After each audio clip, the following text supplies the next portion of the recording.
ഭക്തജനങ്ങളെ, വള്ളികുന്നം ചേന്നങ്കര ശ്രീ മഹാദേവ ക്ഷേത്രത്തിലെ മഹാശിവപുരാണ യജ്ഞം 2013 ഒക്ടോബർ 16 മുതൽ 27 വരെ 1189 കന്നി 30 മുതൽ തുലാം 11 വരെ നടത്തപ്പെടുന്ന വിവരം ഭഗവത് നാമധേയത്തിൽ അറിയിച്ചുകൊള്ളുന്നു. കലിയുഗത്തിലെ മാനവർക്ക് കാരുണ്യനാഥനായ ശ്രീ മഹാദേവ പുരാണം വേദവ്യാസ മഹർഷിയാൽ മോക്ഷദായകമായി നൽകിയ മഹാശിവപുരാണ യജ്ഞം വൻ വിജയമാക്കി തീർക്കുവാൻ ഭക്തജനങ്ങളുടെ സാന്നിധ്യ സഹകരണം ഭഗവത് നാമധേയത്തിൽ അഭ്യർത്ഥിക്കുന്നു.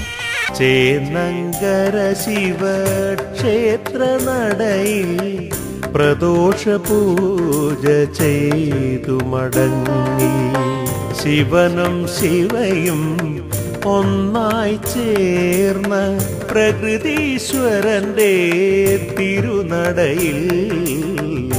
ഭക്തജനങ്ങളെ, വള്ളികുന്നം ചേന്നങ്കര ശ്രീ മഹാദേവ ക്ഷേത്രത്തിലെ മഹാശിവപുരാണ യജ്ഞം 2013 ഒക്ടോബർ 16 മുതൽ 27 വരെ 1189 കന്നി 30 മുതൽ തുലാം 11 വരെ നടത്തപ്പെടുന്ന വിവരം ഭഗവത് നാമധേയത്തിൽ അറിയിച്ചുകൊള്ളുന്നു. കലിയുഗത്തിലെ മാനവർക്ക് കാരുണ്യനാഥനായ ശ്രീ മഹാദേവ പുരാണം വേദവ്യാസ മഹർഷിയാൽ മോക്ഷദായകമായി നൽകിയ മഹാശിവപുരാണ യജ്ഞം വൻ വിജയമാക്കി തീർക്കുവാൻ ഭക്തജനങ്ങളുടെ സാന്നിധ്യ സഹകരണം ഭഗവത് നാമധേയത്തിൽ അഭ്യർത്ഥിക്കുന്നു.